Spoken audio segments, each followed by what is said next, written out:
नमस्ते, मैं हूं गायत्री और आप देख रहे हैं गायत्री स्पीक्स, जहां हम सिर्फ न्यूज नहीं देखते बल्कि न्यूज के पीछे की कहानी समझते हैं।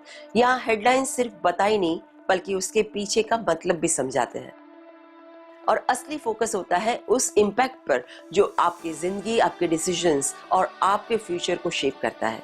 क्योंकि हर बड़ी ग्लोबल स्टोरी कहीं ना कहीं आपसे जुड़ी होती है, बस जरूरत होती है उसे ठीक तरह से देखने की। आज हम बात करेंगे दो ऐसी स्टोरीज की जो पहली नजर में बिल्कुल अलग लगती है, लेकिन जब आप उनकी गहराई में जाएंगे तो एक स्कैरी पैटर्न दिखेगा। एक तरफ अमेरिका की सबसे बड़ी टेक कंपनीज में से एक ओरेकल ने हजारों एम्प्लॉयज को निकाल दिया और उनका कहना है कि एआई की वजह से अब कम लोगों से ज्यादा काम हो सकता है। दूसरी तरफ प्रेसिडेंट ट्रंप ईरान वॉर को कंप्लीशन के पास बता रहे हैं और साथ में नाटो छोड़ने की धमकी भी दे रहे हैं। अगर आप सोचें कि आपका एआई से कोई लेना देना नहीं है या मिडिल ईस्ट की वॉर आपको अफेक्ट नहीं करेगी, तो यह एपिसोड आपके लिए सबसे इंपॉर्टेंट होगा, क्योंकि आज मैं आपको बताना चाह रही हूँ कि कैसे ये दोनों स्टोरीज मिलकर एक नए वर्ल्ड ऑर्डर की तरफ इशारा कर रही है, जहां जॉब्स, सिक्योरिटी और ग्लोबल अलायंस सब कुछ रीशेप हो रहा है। तो चलिए बिना टाइम वेस्ट किए आज की पहली स्टोरी से शुरू करते हैं। आज की पहली स्टोरी है अमेरिका की टेक इंडस्ट्री से, जहां एक बार फिर लेऑफ्स की मशीन गन चल पड़ी है और इस बार टारगेट है ओरेकल, दुनिया की सबसे बड़ी सॉफ्टवेयर और क्लाउड कंप्यूटिंग कंपनीज में से एक। क्या हुआ है? सीनियर एम्प्लॉयज के ऑनलाइन पोस्ट के मुताबिक ओरेकल ने सिग्निफिकेंट जॉब कट्स किए हैं। ट्यूसडे को माइकल शेफर्ड नाम के एक सीनियर मैनेजर, जो खुद इस लेऑफ से अफेक्टेड नहीं हुए, उन्होंने लिंक्डइन पर लिखा कि senior engineers, architects, operations leaders, program managers और टेक्निकल स्पेशलिस्ट को निकाल दिया गया है। और नंबर्स देखे तो शॉक लगता है। कहा जा रहा है कि अब तक लगभग 30,000 लोग अपनी जॉब खो चुके हैं। दूसरी तरफ कंपनी चाहती है कि यह खबर मीडिया में ना छपे, लेकिन रियलिटी तो ग्राउंड पर दिख रही है। अब सबसे इंपॉर्टेंट सवाल यह है कि ऐसा क्यों हुआ। ओरेकल का कहना है कि वह एआई पर बहुत ज्यादा स्पेंड कर रहे हैं, लेकिन कंपनी यह नहीं बता रही है कि ये लेऑफ्स उसी इन्वेस्टमेंट का हिस्सा है या नहीं। लेकिन एक बात क्लियर है, Oracle internally AI tools use कर रहा है और एग्जीक्यूटिव्स ने पहले भी कहा है कि एआई की वजह से फ्यूचर एम्प्लॉयज ज्यादा काम कर सकते हैं। मतलब चाहे आप कितने भी अच्छे एम्प्लॉय रहे हो, अगर कंपनी ने डिसाइड कर लिया कि एआई तुम्हारी जगह ले लेगा तो तुम्हारा कोई बस नहीं। एक फॉर्मर ओरेकल एम्प्लॉय ने लिंक्डइन पर लिखा कि उनका role eliminated as part of the company's mass reduction in force था, और कई दूसरों ने बताया कि उन्हें अर्ली मॉर्निंग ईमेल्स आए जिसमें लिखा था कि अब वह एम्प्लॉयड नहीं है और उन्हें सिर्फ 1 महीने का सेवरेंस पे दिया गया। अब 1 महीने का सेवरेंस, सोचिए, आप एक सीनियर इंजीनियर हो जिसे सालों मेहनत करी और एक ईमेल से आपकी जॉब खत्म और आगे सिर्फ 30 दिन का कुशन। यह सिर्फ ओरेकल की स्टोरी नहीं है, यह इंडस्ट्री का पैटर्न बन रहा है। टेक सीईओज सडनली एआई को मास जॉब कट्स के लिए ब्लेम करना पसंद कर रहे हैं। मार्क जुकरबर्ग, जैक डॉर्सी सब यही कह रहे हैं कि एआई से एफिशिएंसी आएगी, लेकिन एफिशिएंसी का मतलब होता है कम लोग, ज्यादा काम और बचत कंपनी की पॉकेट में। अब यहाँ मैं आपसे एक सीधा सा सवाल पूछती हूँ, क्या एआई वाकई इतना पावरफुल है कि यह 30,000 इंजीनियर्स या स्पेशलिस्ट की जगह ले सकता है, या यह एक एक्सक्यूज है, एक नैरेटिव है जो कंपनीज ने बिल्ड किया है ताकि वह पब्लिक प्रेशर और एम्प्लॉयज बैकलैश से बच सके? मेरी पर्सनल ऑब्जर्वेशन यही है कि एआई डेफिनेटली डिस्ट्रप्टिव है। यह repetitive task, data analysis, even basic coding सब कुछ कर सकता है, लेकिन जो ओरेकल ने किया है वह सिर्फ एफिशिएंसी की बात नहीं है, यह एक स्टेटमेंट है। ओरेकल चाहता है कि पूरी इंडस्ट्री देखे वह एग्रेसिव कॉस्ट कटिंग कर रहे हैं, और वह चाहते हैं कि उनके शेयर होल्डर्स भी देखें कि वह एआई रेवोल्यूशन में सबसे आगे है। लेकिन इसका असली कॉस्ट किसको देना पड़ रहा है? उन 30,000 एम्प्लॉयज को जिनके घर चल रहे थे, जिनकी ईएमआई चल रही थी, जिनके बच्चों की फीस पेंडिंग थी, और वह भी उस टाइम जब इन्फ्लेशन हाई है, जब हायरिंग स्लो है और जब कोई गारंटी नहीं कि उनकी दूसरी जॉब जल्दी मिल जाएगी।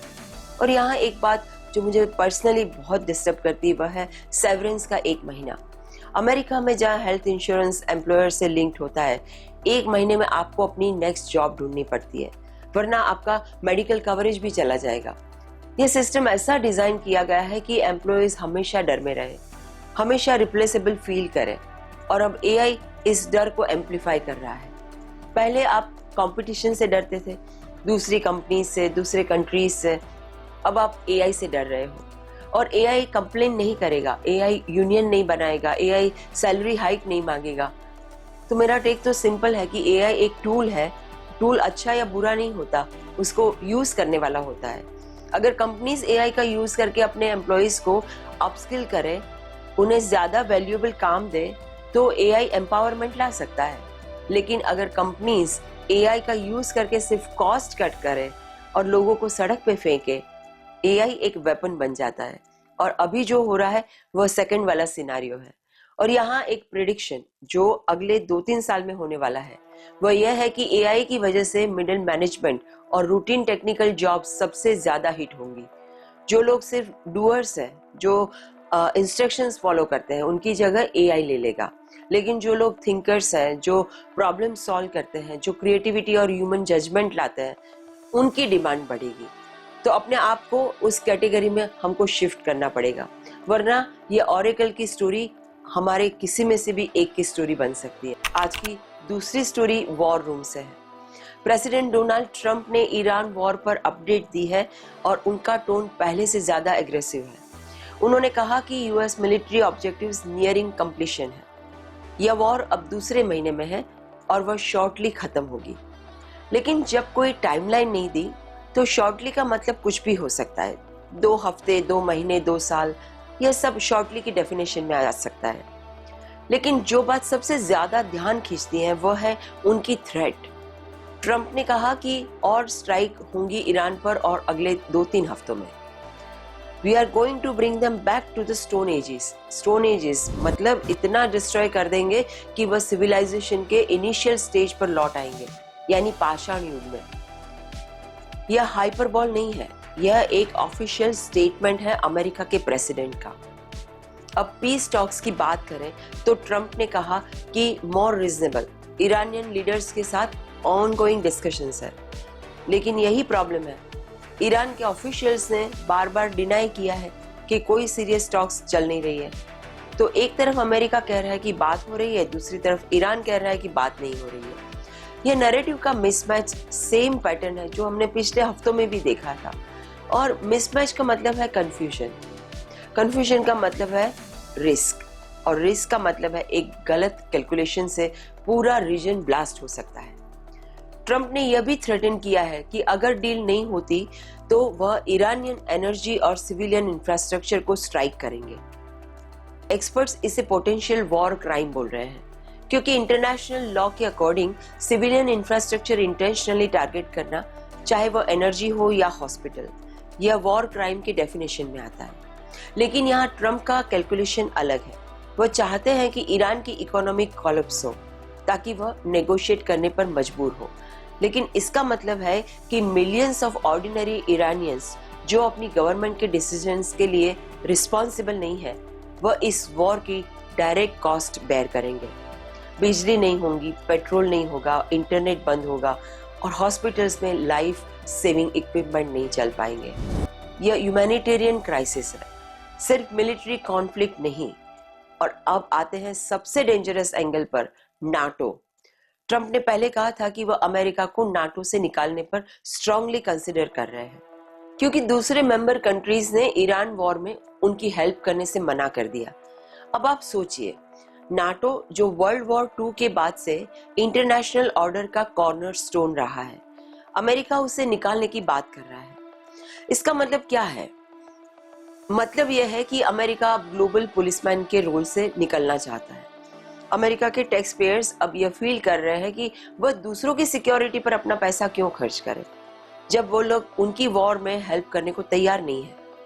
ट्रंप इस फ्रस्ट्रेशन को वॉइस दे रहे हैं, लेकिन इसका कॉस्ट सिर्फ अमेरिका नहीं, पूरा वेस्टर्न अलायंस भरेगा। अगर अमेरिका नाटो छोड़ता है तो यूरोप अपनी सिक्योरिटी खुद हैंडल करने के लिए मजबूर हो जाएगा। रूस को एनकरेजमेंट मिलेगा, चीन को भी, और दुनिया एक मल्टीपोलर और बहुत ज्यादा अनप्रेडिक्टेबल फेज में एंटर करेगी। अब यहाँ मैं आपसे ये पूछना चाहती हूँ कि क्या ट्रम्प वाकई नाटो छोड़ देंगे, या तो फिर एक प्रेशर टेक्निक है ताकि दूसरे कंट्रीज उनकी ईरान वॉर में हेल्प करें। मेरी अंडरस्टैंडिंग यह है कि ट्रम्प एक डील मेकर है। वह एक्सट्रीम स्टेटमेंट्स देते हैं, एक्सट्रीम थ्रेट्स देते हैं ताकि दूसरा पार्टी नेगोशिएट करने पर मजबूर हो। नाटो छोड़ने की धमकी भी कुछ ऐसी ही लग रही है। वह चाहते हैं कि यूरोपियन कंट्रीज अमेरिका के साथ मिलिट्री बर्डन शेयर करें। वह चाहते हैं कि वह ईरान वॉर में इक्वली सपोर्ट करें या कम से कम स्ट्रेट ऑफ हॉर्मुज में हेल्प करें। लेकिन इस बार यूरोप की सिचुएशन डिफरेंट है। European countries already Ukraine war से एग्जॉस्ट है, उनकी इकोनॉमी भी वीक है, पब्लिक ओपिनियन वॉर एग्जॉस्टेड है, और ईरान वॉर को वह अमेरिका का सेल्फ सर्विंग वॉर मानते हैं जिसमें उनका डायरेक्ट इंटरेस्ट नहीं है। वह हेल्प करने से मना कर रहे हैं।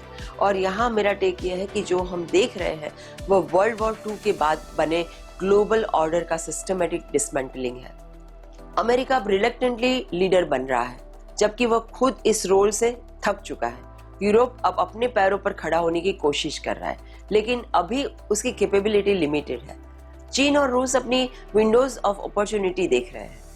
इस नए वर्ल्ड ऑर्डर में इंडिया की क्या पोजीशन होगी? इंडिया ट्रेडिशनल नॉन अलाइन रहा है और अब भी वह बैलेंस करने की कोशिश करेगा। एक तरफ यूएस के साथ स्ट्रैटेजिक पार्टनरशिप, दूसरी तरफ रूस के साथ पुरानी दोस्ती और चीन के साथ इकोनॉमिक डिपेंडेंसी के बीच की टाइट रफ वॉक।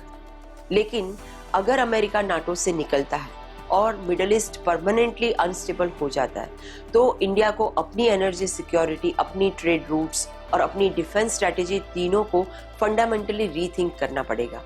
और आम आदमी के लिए इसका मतलब है और ज्यादा अनसर्टेनिटी। फ्यूल प्राइसेस अनप्रेडिक्टेबल रहेंगे, गोल्ड प्राइसेस फ्लक्चुएट करते रहेंगे और ग्लोबल रिसेशन का रिस्क हमेशा बना रहेगा। इसलिए अब वह टाइम आ गया है जब आपको ग्लोबल इवेंट्स को सीरियस लेना होगा, क्योंकि यह जंग चाहे कहीं हो रही हो, असर कहीं ना कहीं आपके वॉलेट और आपके फ्यूचर पर जरूर पड़ेगा। आज हमने 2 स्टोरीज देखी, एक टेक इंडस्ट्री में जहां एआई के नाम पर 30,000 लोग अपनी जॉब खो रहे हैं, दूसरी मिडिल ईस्ट में जहां अमेरिका के प्रेसिडेंट सिविलियन इंफ्रास्ट्रक्चर टारगेट करने की धमकी दे रहे हैं और नाटो छोड़ने की बात कर रहे हैं।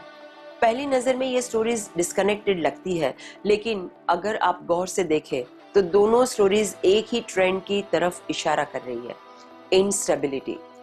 जॉब्स पहले जितनी सिक्योर नहीं रही, अलायंस पहले जितने रिलायबल नहीं रहे और फ्यूचर पहले जितना प्रेडिक्टेबल नहीं रहा। ओरेकल के 30,000 एम्प्लॉइज ने सोचा होगा कि उनकी जॉब सिक्योर है, वह सीनियर है, एक्सपीरियंस्ड है, वैल्यूएबल है, लेकिन एक ईमेल ने सब कुछ खत्म कर दिया। सिमिलरली यूरोप ने सोचा होगा कि नाटो की गारंटी है, अमेरिका उनकी सिक्योरिटी की रिस्पॉन्सिबिलिटी लेगा, लेकिन प्रेसिडेंट ट्रंप ने स्टेटमेंट ने वह भरोसा हिला दिया। इसलिए मैं यहाँ एक बात कहना चाहूंगी कि आज के टाइम में ब्लाइंड फेथ किसी चीज पर रखना, चाहे वो जॉब हो या अलायंस हो या गवर्नमेंट, ये सब रिस्की हो गया है। जो लोग मल्टीपल स्किल्स डेवलप करेंगे, जो लोग ग्लोबल ट्रेंड्स को समझेंगे, जो लोग अपने फ्यूचर की रिस्पॉन्सिबिलिटी खुद लेंगे, वही इस अनसर्टेनिटी में सरवाइव करेंगे। और आपकी शक्ति है अवेयरनेस। जैसे आपने आज ये एपिसोड सुना, समझा और अपने पर्सपेक्टिव को एक्सपांड किया, वैसे ही हर दिन करो। न्यूज़ देखो लेकिन हेडलाइंस मत देखो, स्टोरी भी देखो, इम्पैक्ट देखो, उसके अपने डिसीजंस उस इम्पैक्ट के हिसाब से ले लो। अब अगर आपको ये ब्रेकडाउन इंसाइटफुल लगा तो इसे शेयर कीजिए, लाइक कीजिए और चैनल को सब्सक्राइब कीजिए ताकि और लोग भी सिर्फ हेडलाइंस नहीं देखें, समझ भी पाए। मैं हूँ गायत्री और आप देख रहे हैं गायत्री स्पीक्स। मिलते हैं अगले एपिसोड में, तब तक के लिए अपना ध्यान रखिए।